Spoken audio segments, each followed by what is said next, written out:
You're listening to the Pithy Chronicle. History with a bite. I'm Caroline. And I'm Erica. And we bring you history's dirtiest deeds, dripping with sarcasm. Are you hungry yet? Welcome back, Pithy listeners. We are so excited to bring you more mistresses this Tempora, but we are going to interrupt our usual programming for a little shout out to the country of Finland. And why, you may ask? Because we're trending in Finland, and we just wanted to say thank you. Whoop, whoop. While I knew a bit about the modern day era, and there's a lot of good things to know, I did not know a ton about their prehistoric history and their pretty sad last 1,000 years. Oh no, are they a little bit Debbie Downers? I think they could be, but the Finns, they're resilient. But before we get going, Erica has housekeeping. Friends, as always, we ask that you like and subscribe, give us a review, and rate us where you can. But we have some exciting news. We are starting our season 4, and we're going to do some reveals coming up in our later Temporas to give you more on our theme, who we're going to cover, and things like that. But to get ready, we want to do a giveaway. So if you have purchased a coffee for us, as well as our patrons on Patreon. And our patrons, you are entered to win a giveaway, a little prize. Every dollar you spend is a chance you have to win something from our new merch store, which will be live when we launch season 4. Very exciting. If you would like to participate, buy us a coffee at buyusacoffee.com/The Pithy Chronicle or become a patron. And when you go over to our Patreon, if you're interested, we do have some extra historical tidbits. We've posted some articles, and we have some rather strange episodes about corpses on trial. And you don't get much weirder than corpse trials. You don't. But let's talk about the Finnish, shall we? Yes. Go right ahead. History has not always been kind to Finland because it was often stuck between a Swedish rock and a hard Russia, if you see what I mean. Mm-hmm. Finland was at the mercy of its stronger neighbors. And after the Northern Crusades, a term that I definitely was not familiar with until this episode, Finland played a game of geographical musical chairs for nearly a millennium. Wow. The Finnish people are far more separated from its Nordic neighbors than I realized as well. Their roots trace back to the Sami, who are the only indigenous people recognized by the European Union. Look at that. Fortunately, these Pithy Chroniclers are here to shed some light on its relatively tragic history, as well as its relatively recent rise to power, wealth, and happiness. Well, good. I'm glad that our thanks for putting us trending episode is not a Debbie Downer. Instead, it's about resilience. I think that is the word that we're going to go with. Oh, I like that. There is a Finnish proverb, and I won't destroy all of our goodwill in Finland by actually trying to say it first in Finnish. Happiness is a place between too little and too much. And for that reason, the Finnish have really made great strides in becoming the #1 happiest country in the world. We love to hear it. We are so happy And we love to you. hear that the Pithy Chronicle is part of that happiness. Yes, today Finland is ranked as the happiest country on earth. Why? Well, there's a few different reasons. A small income inequality. Everybody's in that happy little place. Not too little, not too much. Very Goldilocks. Highly decentralized, publicly funded healthcare. More equitable schools, low homelessness, and a variety of social housing. Oh, and of course, there's money, because it is also ranked first, second, or third in the over 100 global measures of economic success. My gosh. Pack my bags. So despite the proverb of between too little and too much, they have plenty. So that helps. Yeah. Pack my bags. I went during a heat wave a couple of years ago. It was 95 degrees in the summer in Finland, and everyone was walking around in basically no clothes because the actual Finnish were just so uncomfortable. And here I am from North Carolina like, oh, it's so great! Yeah, the South, that's not terrible, but like... Except there's no AC. No air condition. Yeah. So I have made a top 5 list. It is very unofficial. These are the things that Caroline found the most interesting about Finnish history. My very unofficial top 5 most interesting historical Finnish facts. It's 9 pages, Caroline? I found good things. Okay. Number 1. You're welcome. Wolf Cave. Ooh. It's a deep crack atop a mountain in... Go for it, Erica. Can you say it? Can you say I it? can try. Kristina Kaupunki. Finnish is one of the hardest languages to learn and pronounce. Yeah. So we're going with, sure, whatever you said. So right atop that mountain, at 30 meters deep, 25 meters wide, and more than 2 meters high, there is a cave that has been called the Wolf Cave. And it contains traces of human occupation since before the last ice age, including several stone tools and the bottom of a campfire site. But the mystery, did it also house Neanderthal man? Oh. The answer is unclear. Some historians feel it did and some feel it didn't, and they're pretty evenly split. But if so, if these tools that they have found are evidence of Neanderthal men from 120,000 to 130,000 years ago, it would be the only known Neanderthal artifacts in the Nordic countries and would possibly affect the mapping of the human race's evolution as we know it today. Oh, that's pretty fascinating. It is. I went deep for you people into the cave. Excavation work began in 1996 because they really wanted to open up this really cool looking cave to tourists. But instead they found these very special stone objects and the excavation was halted and led to a new excavation in 1997, which was looking for geological and natural history clues. So what did they find? Well, they spent 8 summers digging, so they worked really hard. And they found 200 artifacts, 600 pieces of strike waste, scrapers and bolt stone, as well as evidence of heated stone. So they found campfire stuff. The fact that is still there? Very cool. Wild. They also found objects made of siltstone, quartz, quartzite, volcanic rock jasper, and sandstone. And interestingly, siltstone and quartzite are not native to the area. So it does show some trade or at least interaction with other cultures and geographic areas. They went through at least 8 ground layers, with the 4th and 5th being the most enlightening, where the stone materials appeared, and they have a worked quality to them. They're not pristine. They look like they were used and abused, loved, cared for. Yeah, it's Neanderthal man's favorite wooden spoon. I don't think or the wooden stone spoon. But you know what I mean. They also found in these 4th and 5th layers typical materials and the impression of work fitting to the Middle Paleolithic period, along with bones of mammals and their prey in the upper layers of the cave. And those were likely from after the last ice age, because they were at the top. That all seems pretty straightforward, though. But there is disagreement. Oh? Did the Neanderthals settle in this cave?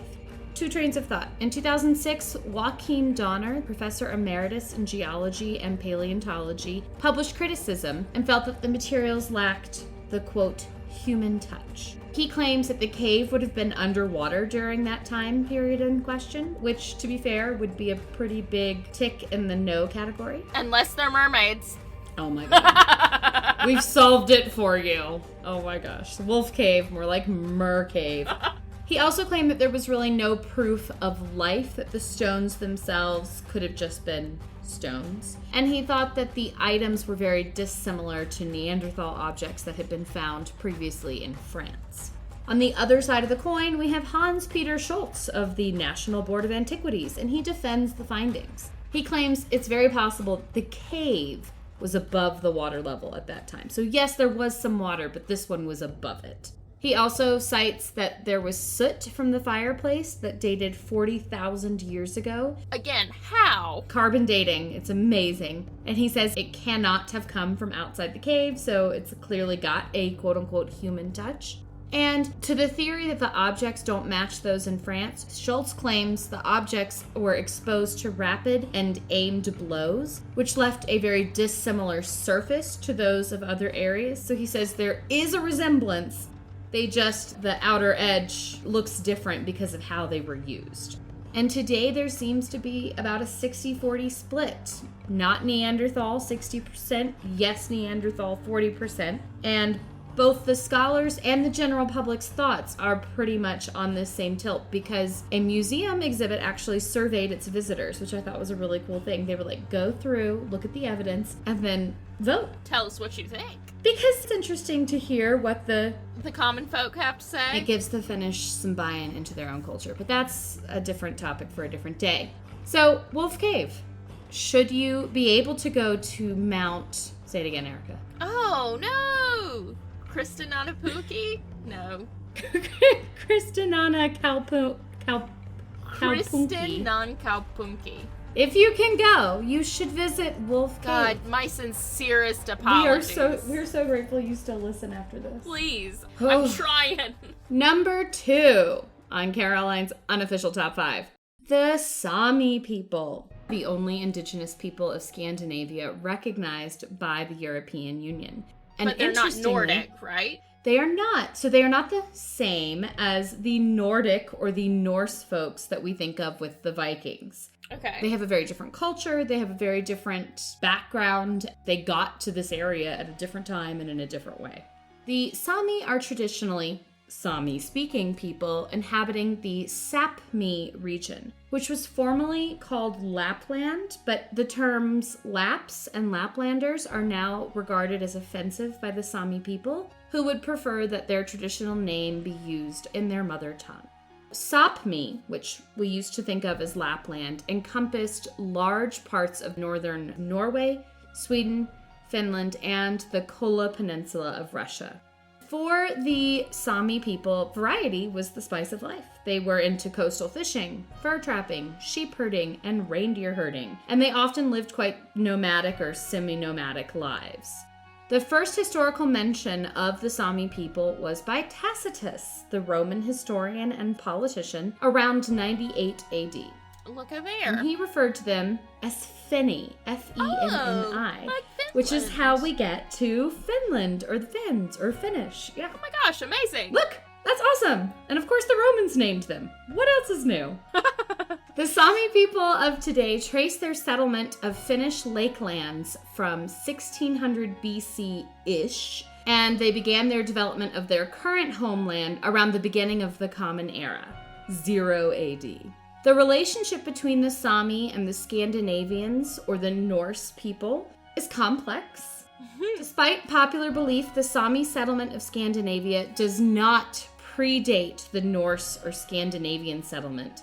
So they lived kind of together, but separate for a very, very long time. And I can see where the kind of, not friction would come in if you have a permanent settlement rather than semi-nomadic or fully nomadic. Exactly. That's kind of hard to pin down. And then at some point, those Norse people, those Vikings, went off and went to England and Scotland. God knows where Ireland. else. Actually, they went to Istanbul. If you go to the Hagia Sophia in Istanbul, you can see Viking graffiti, which they have preserved, which is just so cool. That is pretty Side note. amazing. But they were going and getting all these influences and bringing them back, and the Sami people were not. So there were distinct differences, especially in the last 1,000 years. For centuries, these two groups rarely met. The Sami were mostly inland, while the Scandinavians were again gradually colonizing the entire coastal area. The Sami lands were also less arable and were very harsh, and so their nomadic lifestyle fit their surroundings, and it made their land less valuable to their conquering neighbors. So for a long time, nobody bothered, because they had different ways of life, and each were suited to the land where they were. The Sami's exact territory is still debated because, of course, they moved around quite a bit and they did not have a written language. And so we do not have a lot of information about their time before they were colonized. But they did do a lot of fishing, and they herded and hunted reindeer. The Nordic texts also differentiate between the Sea Sami and the Mountain Sami, which were the same people, but it was two different classes. And what happened was They were fishing all the time, and it was very productive until the Black Death, or the plague, came. And it hit Europe. Isn't it always the plague? It's always the plague! And it really affected the Norwegian population because they traded so much with Europe. Sure. The Sami actually survived relatively unscathed, but the Norwegian population lost about a third of their people. And so they basically created incentives for the Sami to come and settle these now vacant farms because of all the deaths from the plague. Please come farm our land. And so that is one of the things that became this division between the sea Sami and the mountain Sami, the reindeer hunting folk and the farming people. Sure. Eventually, the hunting evolved into farming and cattle raising and trapping, but it was very much still go where the land takes you. Their lifestyle survived and really thrived in this Arctic area. They were well adapted to the environment, and they had come up with a system that really provided as much food and tools and other things as needed. But in 1889, 7 compulsory years of school were introduced by, at this point, the Russian government, and that put pressure on the Sami language and their traditional way of life. Socially, economic development of the North meant that the Norwegian culture and language enjoyed a higher status than the Sami culture. Ooh. And between 1900 and 1940, Norwegian government invested lots of money to assimilate the Sami culture into their own. And assimilate is a strong word. Well, it's often not strong enough, frankly, for what these people went through. Today, the Sami are still coping with the cultural consequences of language and culture loss that was caused by generations of Sami children taken to missionaries or state-run boarding schools, and their language is considered endangered. Oh my gosh. So the Sami people lived there for so long, and they really adapted beautifully to their surroundings. But because they weren't trading, because they weren't conquering, they eventually became conquered and traded. Their nomadic way of life, like many cultures that we'll see throughout history, eventually falls to the more established cities that just have the resources to be a bully. All right, number 3. That was... Okay, so that's it. That was number 3. That one was a downer, but well, okay. Fine. Keep going. I'm sure this one will make you feel great. Finland and its people were the victim of the Northern Crusades. Yeah, that just totally puts a feather in my cap. Excellent. Have you heard of the Northern Crusades? A little, but not a ton. I had never heard of the Northern Crusades. I mean, the definition of a crusade, because I looked it up, is a vigorous campaign for political, social, or religious change. But we usually think about those Catholic crusades that went from the West to the East and wanted to make everybody the same in a very brutal and often steely kind of way. The Northern or Baltic Crusades were actually pretty similar. It was a Christian colonization or a Christianization campaign by the Catholic Church and its followers against the pagan Baltic, Finnic, and West Slavic people. What? I'm shocked. Just don't like someone different from themselves. At the same time, there was also a push to spread Orthodox Christianity from the Russian side. So this campaign was not only to make sure that the Finnish people became Christian, they really didn't want them to be Orthodox. Right. Pushing back against that encroachment as well. Because even worse than being a pagan is being an Orthodox. Drama. It was authorized by Pope Alexander III in the bull Non Parum Animus Noster of 1171. And that either means I do not have a paranoid mind, or our mind is not small. The irony is not lost on me. No, not paranoid, my Aunt Fanny. The Christian monarchs across Northern Europe commissioned forays into the territories that are now comprising modern-day Estonia, Finland, Latvia, Lithuania, Poland, and even parts of Russia. And the indigenous populations, the pagans and a few Orthodox Christians, suffered forced baptisms and the ravages of military occupation. The Teutonic Knights played a large part in these holy missions, and they profited greatly, along with the German merchants who took advantage of all these people heading that way who needed supplies. Though there had been previous campaigns, it was the Finnish campaigns starting in the 1150s that became the first crusades, quote unquote, by the Swedes, and that really set everything into motion. Eventually, the Danish also joined in. And then we got a second crusade in 1249 and a third crusade in 1293. All of these were about spreading Christianity.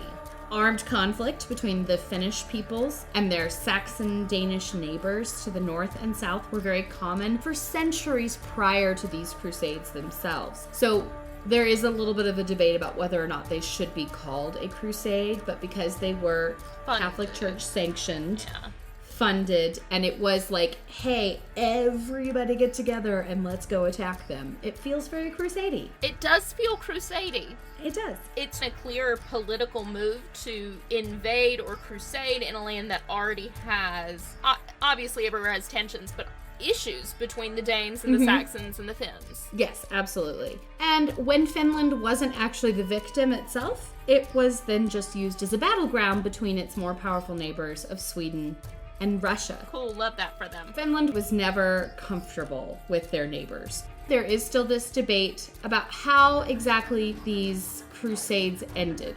Did Sweden conquer the non-Christian people, or did Sweden integrate the Finnish and its non-Christian people? I mean, either way, it's not a good look for Either you, way, Sweden. it's not a good look, Sweden. And once they do these crusades and once they have kind of a foothold in Finland, they never leave until the 19th century. So basically during the medieval period, Sweden is Finland and Finland is Sweden. At some points there are lots of, disputes and Lots of going on. there's lots of things happening, and Finns were often treated as part of Sweden unless Sweden was having trouble, and then they were like, oh, we forgot about you. And then they were left to handle themselves. Like a colony. Exactly. The Northern Crusades were something I had never heard of, and I found it fascinating that there's a bigger market for crusades than just the East. Who'd have thought? You can go north, too.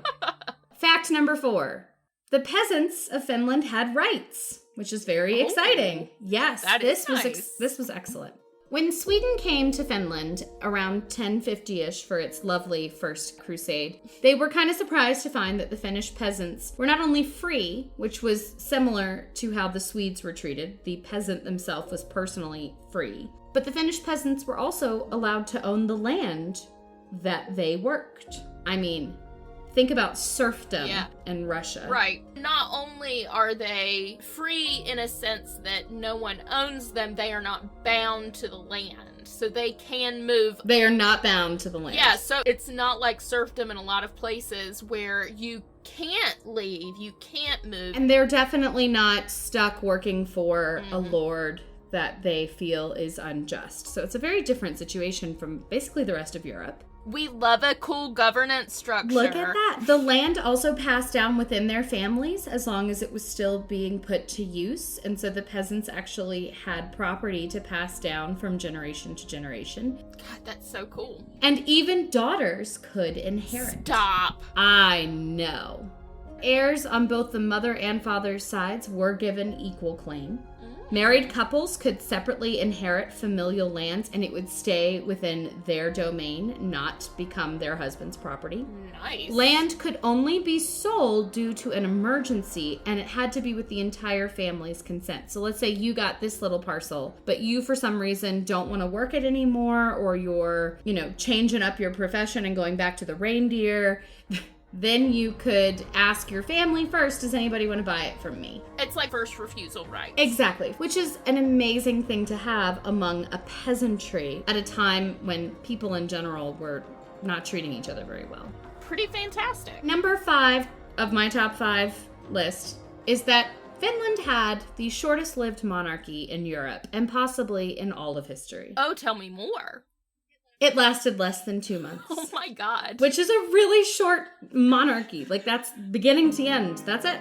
Whoa. Finland was its own thing, and they were always being conquered by other people, but they were not monarchs themselves. So, once Russia kind of disintegrated in 1917, and the Bolsheviks took over, Finland decided it was time to declare their independence. And good for them. Great for them. There was a brief, bloody civil war right after where the pro-Finnish whites prevailed, and they wanted a monarchy. But this did go against the majority opinion, which hoped for a democracy.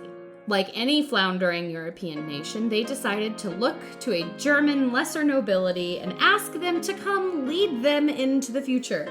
And this is 1917. And as we have seen repeatedly, this does not work out. I do not understand. Invite someone to come rule your country. It really doesn't usually work out. And why always the Germans? Always the Germans. They looked to the Germans in this case because it was the middle of World War I.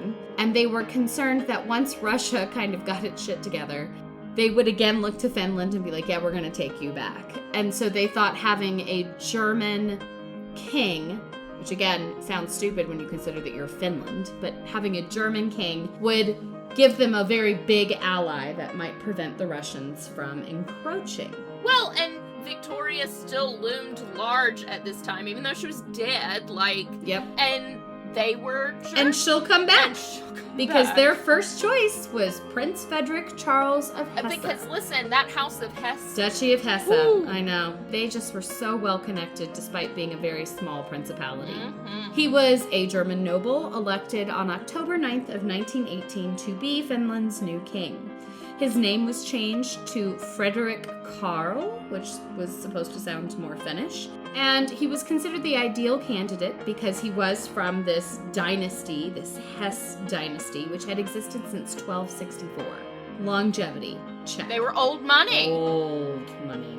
He was the brother-in-law of Kaiser Wilhelm, Germany's angry little emperor who, in about a year, would lose everything. And his wife was Princess Margaret of Prussia, granddaughter to Queen Victoria. So disastrous. The woman just ruled everywhere in one way or another. Listen, I totally get the idea.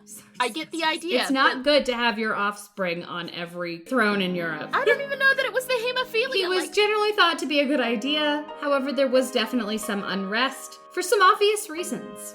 Literally, they had just fought for their freedom, and now they're going to hand over the reins to a German.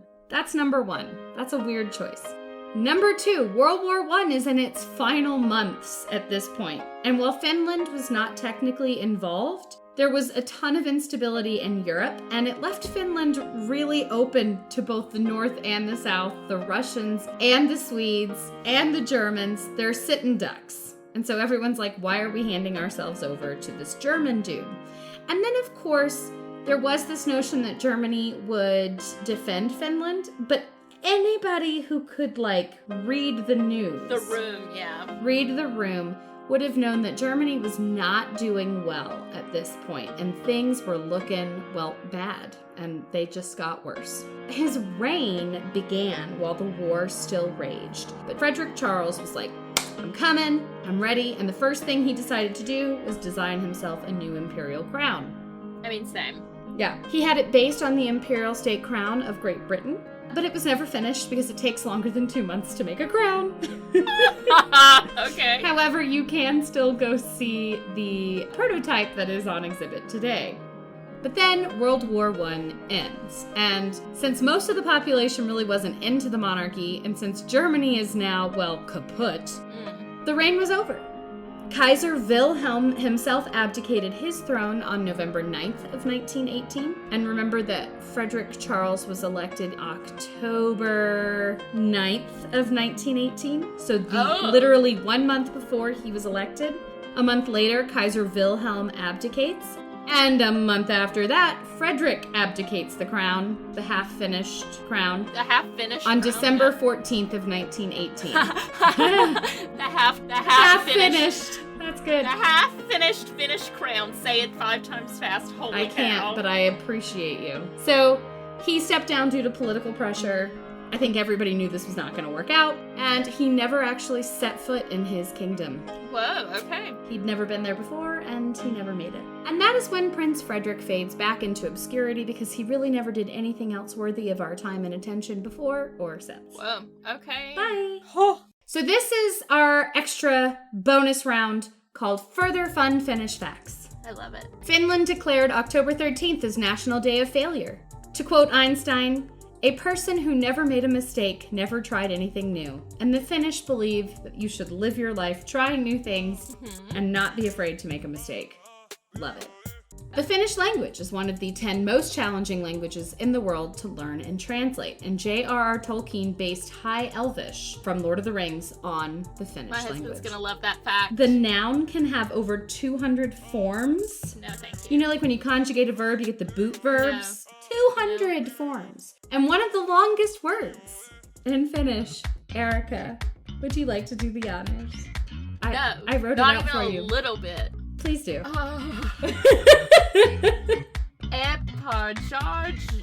Gestel malistitamatomi delanskaan. Sure. It was absolutely So wrong. I'm so sorry to the entire country of Finland. Finnish is a really tough language. Another fun fact, the sauna. It is the only Finnish word that is used in everyday English language. Why couldn't you let me say that word, Caroline? Say it. Sauna. Well done. Thank you. It could use a bit of inflection. Oh, but shut it's up. fine. It's a Finnish word and it's a Finnish thing. It is in fact critical to the country's heritage. There are more than 20 million saunas in Finland, and that's about one per household. That sounds like my place. Even Finland's parliament has its own sauna where officials can debate. You know, when it gets cold outside. Talk about a heated conversation. Finnish sauna culture is actually inscribed on UNESCO's Intangible Cultural Heritage list. So the sauna is a big deal. It also is in Frozen, in case you too have daughters who are obsessed with that movie right now. I do. The Northern Lights. If you are desperate to see this miraculous natural phenomenon, go to Finland because it is the place to see the Northern Lights. Each year, the Aurora Borealis appears more than 200 times in the skies above Finnish Sapmi. Oh. Finland also has 188,000 lakes. Whoa. It has the highest water to land mass ratio of all countries in the world. It is very green. Over 70% of its land is forested. Helsinki, the Finnish capital, ranks as one of the top 10 cities with the cleanest air in the world. Love it. And the actual country consists of more than 70,000 islands, making it the largest archipelago in the world. Finland has so many superlatives, to include their #1 happiest country in the world, with its top schools, best postnatal care, and top 5 in terms of freedom of the press. Oh, And that is Finland for you in a nutshell. I think we need to go on tour and just hang out in Finland It sounds great. for a long A time. Finnish tour. Sounds great. We should plan it in the summer. Yeah. And with that, I'm Caroline. And I'm Erica, and we are Pithily Yours. This episode is brought to you by the Pithy Chronicle, LLC. The Pithy Chronicle is intended for education, entertainment, and non-commercial purposes. Any views or opinions expressed in this podcast are personal and do not represent those of people, institutions, or organizations that the owner may or may not be associated with in a professional or personal capacity. While we offer lots of sarcasm, this podcast does not offer any advice or services. Listening to this podcast may induce fits of laughter, unexpected distraction, or uncontrollable rage at the subjects, hopefully not at us. We hope you learned something today. If not, so sorry. Please be advised we are not experts in the following fields: medical, legal, financial, technological, thermonuclear engineering, submarine warfare, neuroscience, or cat husbandry. Thanks for listening to our little disclaimer. Just covering our history-loving asses. Bye!